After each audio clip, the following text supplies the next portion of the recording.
This podcast is part of the Big Heads Media Podcast Network. Go to bigheadsmedia.com for more great podcasts.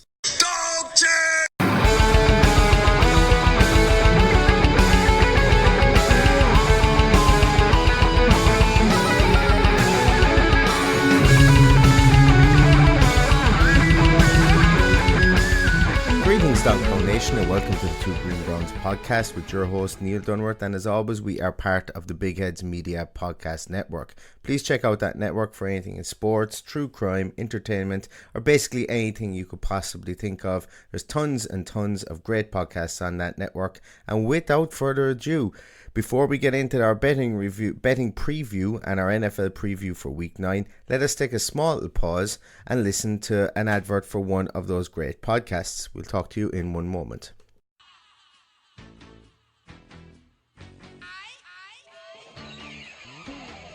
Are you a tackle football fan? Kick off your day with an episode of Colts Corner. A group of passionate Colts fans discuss the latest news around Indianapolis Colts football. You don't want to miss us.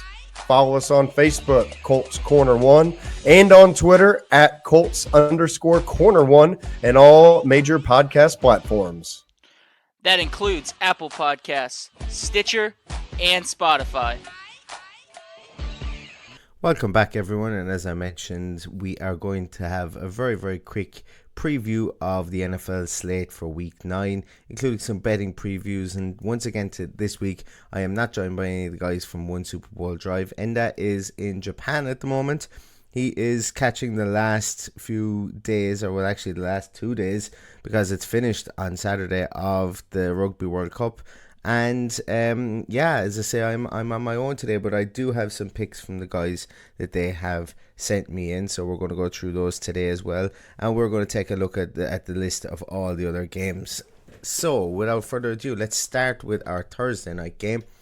For any of you guys, this will be up on Thursday, so I don't know how quick you're going to get onto this one, but it's a very straightforward one. I'm not going to spend too much time on it. San Francisco 49ers are at the Carolina Cardinals. We've got the really hot 49ers, 7-0 at the moment. Look to be a small bit unstoppable. They've got Emmanuel Sanders, who already has one touchdown from one game. So, you know, they've already kind of graded out pretty well on that trade. And their Nick Bosa and their defensive line doesn't seem to be taking any step backwards. Also, Matt Breida is destined to play tonight as well, along with Tevin Coleman and Mostert. So they're going to have their backfield back in tow again. As we know, Tevin Coleman had 4 touchdowns the last day as well, 3 of them within the first half, where he basically just took the opposing team to task. So look, as I mentioned, we're not going to spend too much time on this one. This is certainly going to be a bit of a blowout, I feel. I think the San Francisco 49ers will go to Carolina. I will go to the Cardinals very, very, very confident, and I think that I will be taking San Francisco minus 10. So the San Francisco 49ers minus 10 will be my bet in that one. So on to the Sunday games. And we have Houston Texans at Jacksonville firstly. Well, I say the Houston Texans at Jacksonville, but this is a London game, so this is a pretty early game for you guys in the States, but for us it would be a nice time. With regards to this game, I'm not really sure which way I will go on this. The Houston Texans are favored by our 1 point. Our 1 point favorite with regards to this game, but I'm not quite sure that they are they're all the way there yet. Obviously, JJ Watt is down with a torn pectoral muscle, so their pass rush is, you know, depleted. Obviously, losing Jadeveon Clowney during the course of the offseason, now losing JJ Watt as well. You know, you wonder where their pass rush is going to come from. Their offensive line is getting things together, and Deshaun Watson is really moving himself up into the upper echelons of quarterbackdom, I think, within the league this year. Then you've got Jacksonville Jaguars, who've got Uncle Rico still slinging the pill for them, even though Nick Foles is back in action again in Jacksonville. It seems to be the Gardner Minshew show at the moment, and he's going to continue throwing the ball. He is, whatever way we're going to dress this year up for Jacksonville, he is definitely a diamond in the rough for them, and he's giving them something to think about at the quarterback position. My bet for this one is I think this game is going to go the under. So it's 46.5 points. I think it's going to go the under. But if you were betting on the money line, I think I would just bet on the Houston Texans to take this one down. So moving on to the 1 o'clock games for you guys, 6 o'clock here in Ireland. We have the Washington Redskins at Buffalo Bills. And Buffalo start off at 9.5 points favourites here. And the over-under is 37 points. Now, I'm not quite sure where either of these two teams' points are going to come from. Obviously, the Redskins aren't exactly tearing up trees at the moment. Dwayne Haskins will most likely start at quarterback for the Redskins. They have a lot of turmoil going on at the moment with regards to the Trent Williams failed trade, which, involved us Browns. I don't think that anybody is too enamored with what's happening there, and it's turned out during the course of the week, or actually over the course of the last few hours, that they're going to find a way to allow his contract to toll this year by putting him in the non-football related injury category, which will mean that he will be in theory he will be 1 year longer with the Redskins, which to me seems a small bit petty, and is, if a guy doesn't want to play there, they should come to an amicable resolution, which they had a chance to do. Rumor has it that the Redskins were offered a number one pick second week in September. They turned it down, then they came back looking for exactly the same offer again, which the Browns told them to go sling their hook. Now, I can see potentially why the Browns would offer it in week 2, considering that Greg Robinson was being ejected, Kendall Lamb was injured, and Chris Hubbard was injured after the Jets game. I think at that stage, maybe the Browns said, listen, let's use our number one pick, let's get a left tackle in, and let's have the rest of the year to bed him in, or at least a couple of weeks to bed him in. But the Redskins said no. I wouldn't have been a massive fan of that trade itself anyway, so listen, things work in mysterious ways. But when they came back looking for a first round pick, especially considering the Browns are picking at number 9 in the most recent mock drafts, Browns told them to go sling their hook, and I think they were dead right. Now the Buffalo Bills they've kind of come under a small bit of duress recently. They're now at 5-2. I am looking forward to seeing what the Buffalo Bills bring to the table in this game, even though it should be an easy win for them. I don't quite know whether they're going to cover the 9.5 points, but I would be backing the Buffalo Bills just in the money line in this one. Their defense has been pretty good. 3 weeks ago, Tre'Davious White ran the show with all of his picks and all of his kickoff returns and so on. Josh Allen is back, and he is running the ball pretty well. But you just never really know what way this Buffalo Bills team is set up. They're not going to be a team that you can hang your hat on, that will go on long winning streaks. They've kind of won a few games at the start of the season, and as I say, I'm going to the Buffalo Bills game in 2 weeks' time on Sunday week, and I can't wait for it. And I think that we would have a good chance to turn them over. But for this week, they're they're hosting the Washington Redskins, and I think the Buffalo Bills will come out on top in this game. Next game we go to is Tennessee Titans at Carolina Panthers, and the Panthers are 4-point favourites in this one, with the over-under being 41.5 here. This is a really close game. I don't know which team to call in this one. The Titans seem to be a bit rejuvenated under Tannehill. Well, I suppose as rejuvenated as any team could be, with Ryan Tannehill throwing the ball. So the Titans and Carolina they're going to duke this one out. Obviously, I think that Carolina are probably in the stronger position at the moment. Kyle Allen is still throwing the ball pretty well. And even though Cam is making his way back, I think that this position is going to be Kyle Allen's to lose. Obviously, the trade deadline didn't really manifest with either of these two teams. There were talks that maybe Mariota could be seen move teams, and also that Cam Newton could be seen move teams. They would have been pretty big trades on trade deadline day. I don't think anybody was willing to give up assets for two quarterbacks, especially at this juncture, considering the teams that need quarterbacks are probably going to be in the sweepstakes next year, save for Chicago Bears. So my money in this game is going to be the Carolina Panthers in the money line. I'm not very confident taking them at -4. I probably will get a bit more confident as the game comes into our horizon. Carolina Panthers -4 certainly isn't against the grain whatsoever, and I think it could happen. But for my safe money and for my accumulator, I would be taking the Carolina Panthers on the money line with no points. Next game we're going to look at is Chicago Bears at Philadelphia Eagles. Philadelphia starting off at 5-point favourites in this one, and the over-under is set at 42.5. I think that this is going to be a real watershed game for the Chicago Bears. It's kind of put up or shut up now for this team. Are they going to roll behind Mitch Trubisky? Are they going to, use him as an excuse? Allen Robinson is still putting up some great numbers in fantasy football as well. He is putting up great numbers on the ground too. Like, he still has Tariq Cohen. He still has David Montgomery and so on. So the running game should be pretty strong with regards to the Chicago Bears. They do have a decent line, and they do have a very good defense still. Eddie Jackson is still there. They still have Khalil Mack. They still have all those good defenders. So why can't they get this together? I saw a recent poll that said that Matt Nagy was the 6th most likely head coach to get sacked at the end of the year. And I think that if he does get sacked, he won't be short of any suitors, I think, to take over teams, because he does have some nice offensive schemes, but I think Mr. Trubisky is probably limiting him in what he could do at the moment. Conversely, Philadelphia Eagles seemed to have righted the ship last week with a win. But, the Eagles themselves are a fantastically well-run organisation from the point of view that, that their GM, Howie Roseman, is revolutionary in what he does. But I don't know, this year seems to be kind of getting away from the Eagles. They were talking about trading for a couple of players, didn't materialise and so on, but they can still make the playoffs. But there seems to be, still that little bit of a hangover of, do they fully trust Doug Peterson?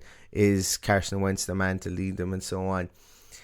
This game, as I mentioned, Philadelphia are 5-point favourites. Once again, I don't know about taking Philadelphia as 5-point favourites here at all.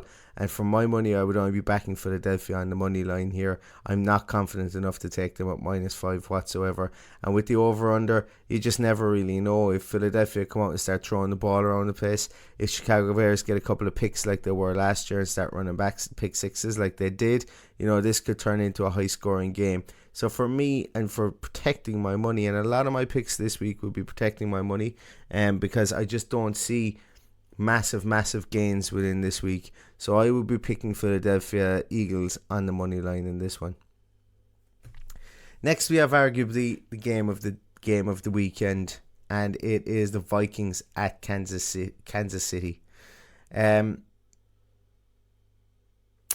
This for me is going to be a real test of Kirk Cousins. It's going to be a real test of the Vikings and their offensive scheme.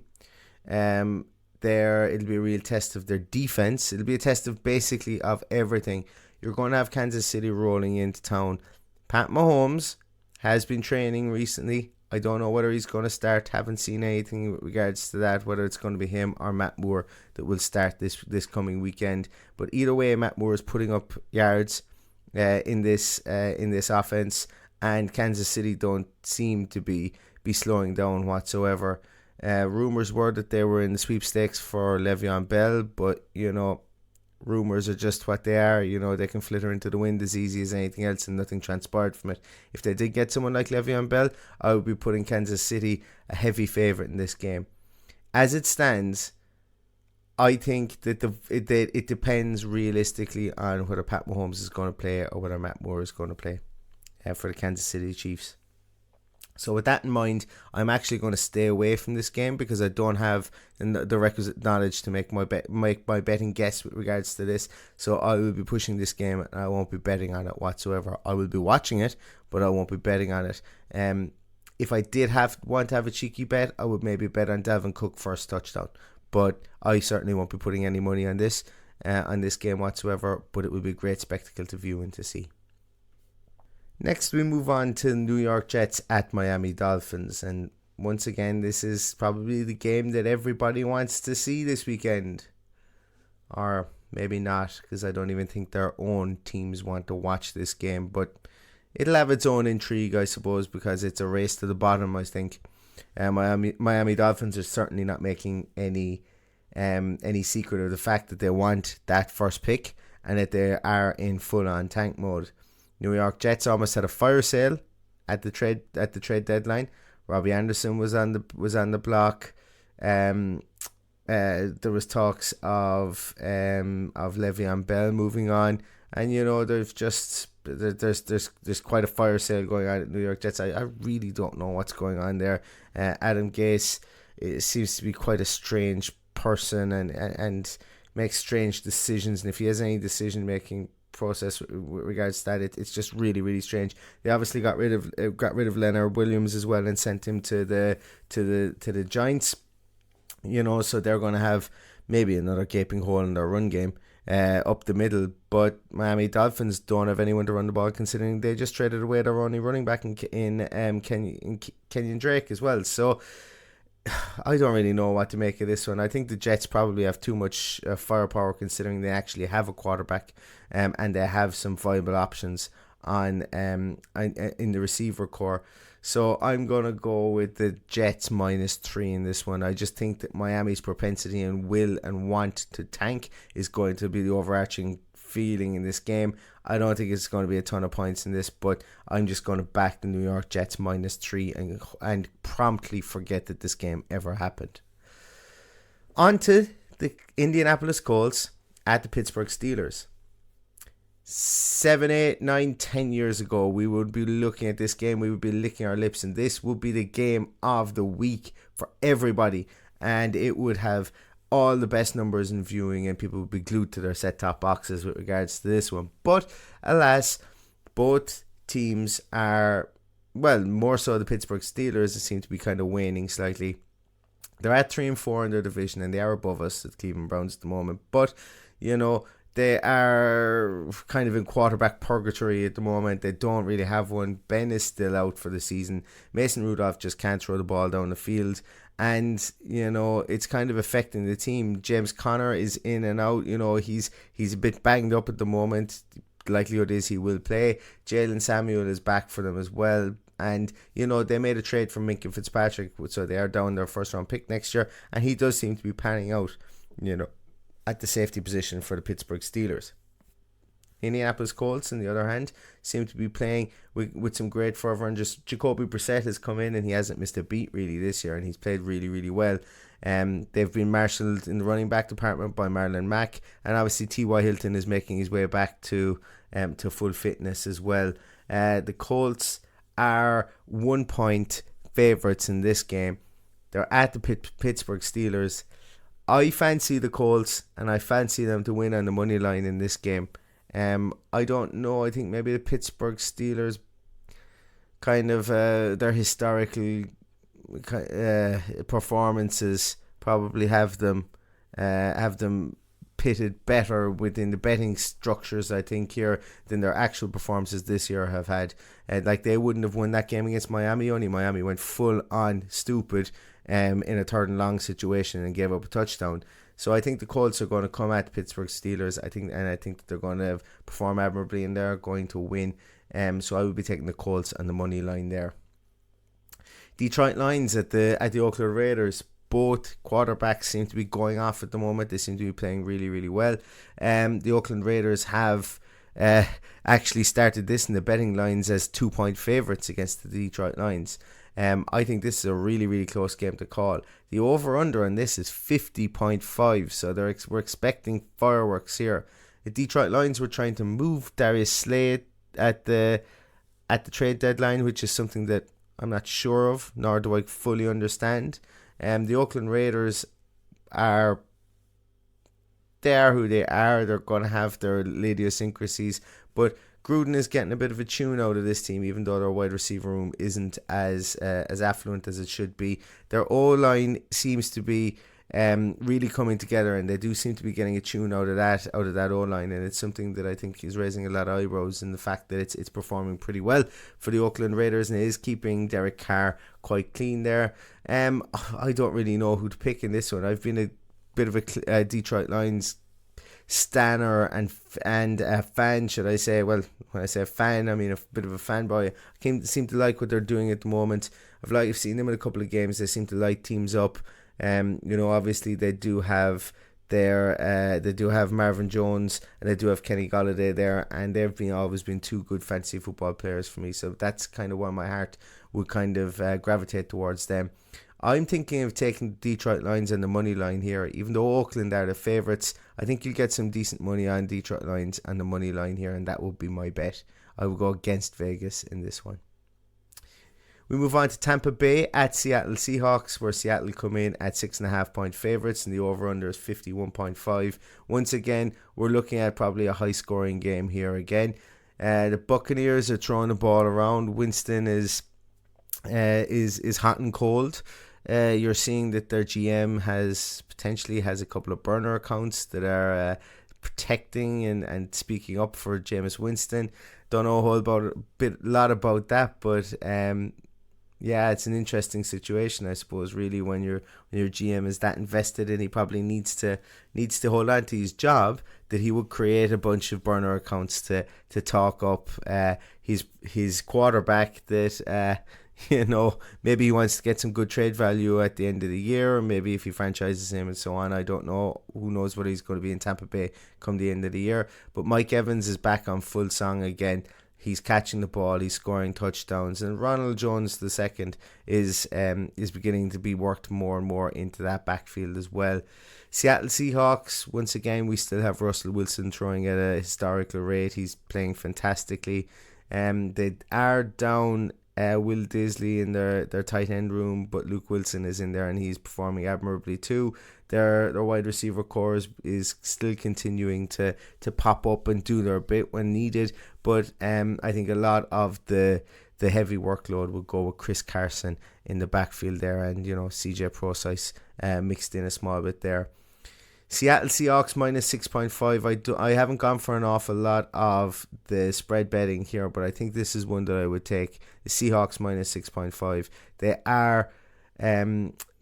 are a pretty potent offense, and I think that they will come up trumps in this game. The weather, I looked at this one in Seattle, isn't supposed to be too good, and obviously players coming from Tampa Bay up towards I presume it's one of the longest trips in the NFL, going that bit massive distance, and plus going into more colder climes as well, might affect their state of play and their state of mind on the day. I don't know, might be talking nonsense, but I would always factor that in as well. The fact that Seattle Seahawks are going to be used to playing in that weather. We are coming into the colder snap for these teams at the moment. And I'm going to take the Seattle Seahawks minus 6.5 in this game. So we've got the Green Bay Packers at Los Angeles Chargers. Green Bay started off at minus 3.5 here, which I think is very generous for the Green Bay Packers, as in I'm liking it. I'm liking what I'm seeing there. The Chargers have been a small bit underwhelming. Actually, they've been a hell of a lot underwhelming themselves, and the Cleveland Browns have been pretty underwhelming this year. The Chargers, they get things going, they stutter, they seem to be destined to be 7-9, 8-8 team this year at best. I feel sorry for Phillip Rivers there, even though that he's had some good years there, but he's kind of getting to the end of his tether there, and I do feel sorry for him because he's a pretty talented quarterback. Green Bay, on the other hand, are getting the best out of Aaron Rodgers. He seems to be in absolute beast mode at the moment, just ripping the ball left, right, and centre. They're getting some wide receiver help back. I see in the form of Devontae Adams as well, so he looks like he's going to be suiting up on Sunday, and that would be a huge boost to Aaron Rodgers.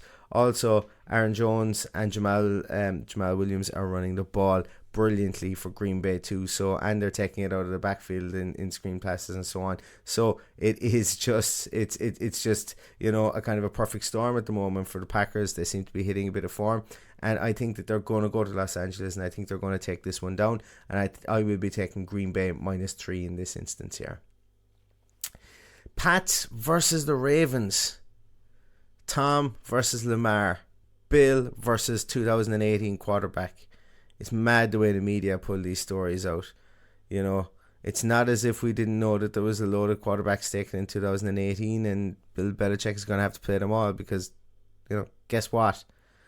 He's fucking still there, and he's still playing at a decent level.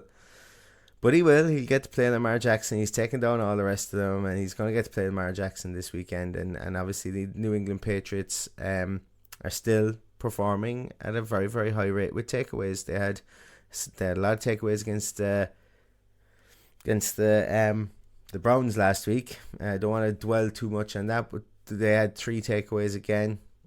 Do I think the New England Patriots were unbeatable last week? Absolutely not. I think the Cleveland Browns beat themselves. There are opportunities to beat the Patriots. Maybe Vegas sees the same way, considering they only have the Patriots at 3.5 points favourites here. The Ravens are coming into this, obviously buoyed by having Marcus Peters in their backfield. They're also buoyed by, recently they've extended Willie Snead as a wide receiver, who is a nice rotation as a wide receiver for them. They're working in their rookies and Boykin, and Marquise Brown is getting back up to full fitness again. So they will be getting more and more troublesome as the year goes on. They are in their hard part of their schedule as well. So this is a real pick 'em toss 'em for me. I don't really know which way to go. I think the wily old Fox wins out in this one. I don't know if I'm taking them minus 3.5. New England Patriots are going to lose soon. I don't know they're going to lose this weekend. From our own point of view as being Browns fans, I would be hoping that Baltimore would lose this game and New England would win.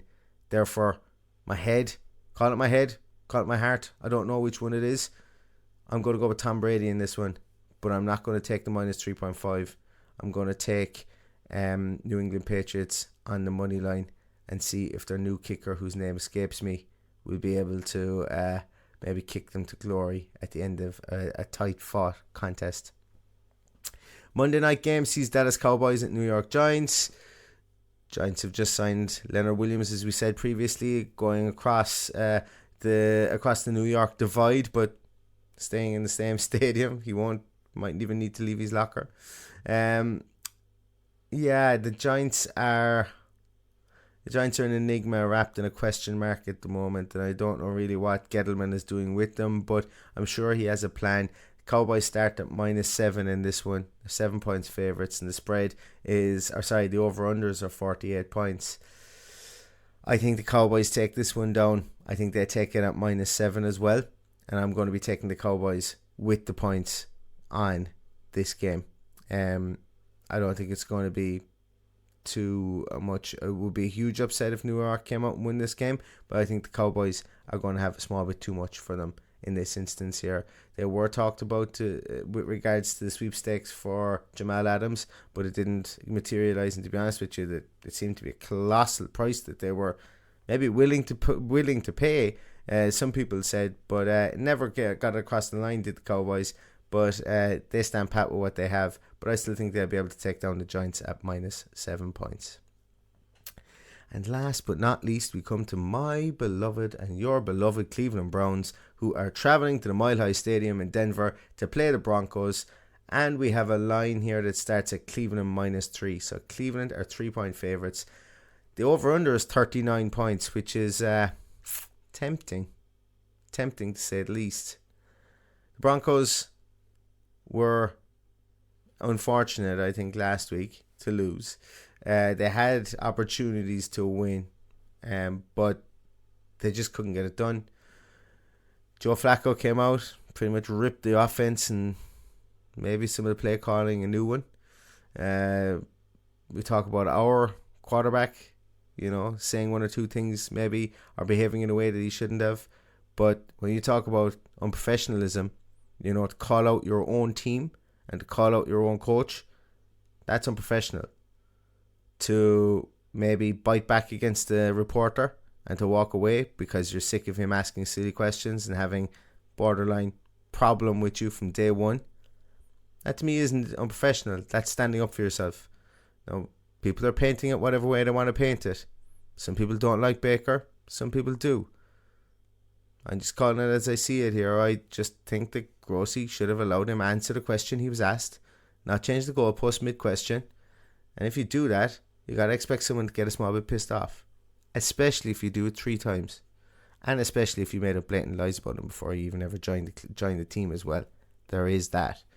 But getting back to the game and less of the beat writers who, for 2 weeks in a row, have decided to insert themselves in the pre-game narrative, considering we had the Jarvis Landry farce before the New England Patriots. Oh, and by the way, if Jarvis Landry gave bulletin board material to the New England Patriots, well, certain Mr. Grossi potentially is giving bulletin board material to Baker Mayfield, considering he's been on every radio show that will take him, and he's written a couple of articles behind paywalls to say how it is Baker's fault. He might even take credit for lighting a fire under Baker Mayfield if Baker comes out and throws for 450 yards and 6 touchdowns at the weekend. I'm sure Mr. Grossi is going to take his own credit for that, and that's cool too. Don't have anything against him. I just think the levelling of questioning, once asked, you've shot your shot. If you asked a poor question, that's on you. You know, interrupting somebody to change the goalpost in the middle of the question to try and antagonize them, that ain't on either. My bet in this one, Cleveland Browns -3, take it all the way. Denver Broncos don't have a quarterback coming in here that's thrown an NFL pass. That's well documented. I've gotten rid of Emmanuel Sanders. Cortland Sutton is still putting up brilliant numbers at the moment, and they do have Philip Lindsay. Garrett Bowles and Myles Garrett could be an ugly matchup for the Broncos in that instance. I think Nick Chubb is going to run the ball very well. I think we're going to see a big backlash. I like the way OBJ came out and stood up for his quarterback here. I think there's a couple of people in the locker room now that are pissed off at the way things are going. I think this has lit a fire under them, the way that they've been basically castigated for right and wrong reasons during this week. I'm not going to say that I'm here and I'm standing for this team and that I'm just going to blindly be positive and follow them and so on. They have been castigated for right reasons. They've been castigated for wrong reasons during the week as well, and that's only just fair to say. I'm not criticizing anybody. Everybody can have their own opinions. I think this team are going to come out, they're going to ball out, they're going to play really well against the Denver Broncos. Hell, I'd take the Cleveland Browns -10 this weekend if I was brave enough, but I'm going to stick on the line and I'm going to go Cleveland Browns -3 evens money and take that one to the bank. I think it is a guarantee to happen, just with what everything is that's gone on this weekend. So that basically brings us to the end of our betting preview. And just to give a quick rundown on the scores that we have here for this one, we're going to go with the Thursday night game for those of you who download this pretty much directly after I finished recording it. So apologies for those who wanted to know what I was going to bet on here. But hell, it's the San Francisco 49ers -10. You know, just take it and run with it. I think most people will have that anyway. You have the Houston Texans in Jacksonville. I'm taking the Houston Texans on the money line there. We have the Bills and the Redskins. Once again, I'm taking the Bills on the money line without the points there. I just have a funny feeling about that game that I'm not sure of. We have Tennessee Titans and the Carolina Panthers. I'm taking the Panthers on the money line for this game also. We have the Bears and Philadelphia Eagles. Once again, the Eagles on the money line is what I'm taking here. Minnesota, Kansas City, I won't be having a bet on. I just think it's going to be a good spectacle. I want to watch it for the game that it is, and I won't have any money riding on that one. If I did have to put a novelty bet on, it would be Dalvin Cook to score first touchdown, and will probably be my novelty bet there. Jets at Miami Dolphins. I'm taking the Jets -3. I just think the Dolphins will potentially, throw the ball back into their own end zone and take multiple safeties if they need to lose games. They will find a way to lose this game because they have no interest in winning. Colts at Pittsburgh. I'm taking the Colts in this game. Detroit Lions at the Raiders. I'm going against Vegas in this one. I'm taking the Detroit Lions on the money line. Tampa Bay at Seattle Seahawks. I'm taking the Seahawks minus the points in this one, -6.5 in this instance. So Seahawks to win by a touchdown or more. Green Bay Packers at Los Angeles Chargers. I'm taking the Packers -3.5 in this game.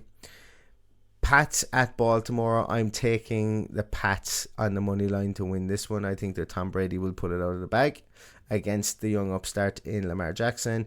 Dallas at New York Giants, taking Dallas minus 7 points. I think that they're going to come out here and they're going to win this game on Monday night. And then lastly, the Cleveland Browns at the Denver Broncos. I'm taking the Browns minus 3, and I'm running all the way to the bank with my money there.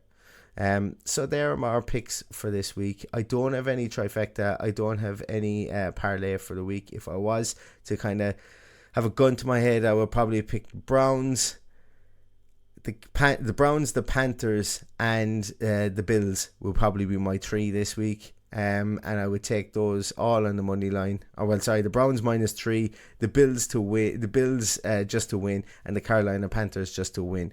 And I'd say that you get somewhere around 3-1 on that one.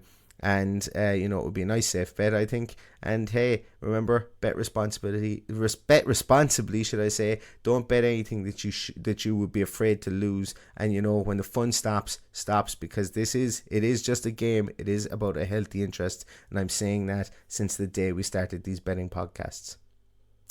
So that's going to do it for us tonight, guys. Please continue to listen, continue to rate, continue to review the podcast. We really, really appreciate it. We're getting some superb numbers, and please keep on sharing this. I'm going to be over in Cleveland in a week's time, actually a week today. I'm going to be over in Cleveland, and I have some stickers with regards to the podcast that I'm going to be putting up in some strategic places. And what I would love to see is if any of you guys see any of these around the place, take a photo of it, send it to us on Twitter. We would love to see that you guys are noticing this podcast and spreading the good word of the podcast around the place. So, as I mentioned, please continue to follow us on Twitter at 2greenbrowns. You can follow John on at JohnCahill_IRL. And in the meantime, guys, I wish everybody a safe trip to the game at the weekend if you are going. Nothing worse than having to rush, and nothing worse than being unsafe in the way there. So please travel safely. So here's to a great game at the weekend. I'm looking forward to watching a rejuvenated, aggressive, and a Cleveland Browns team come out of the gap with a point to prove. So that pretty much puts a bow on it for today, and that finishes it up. So continue to listen to the podcast, and there's nothing left to say other than go Brownies.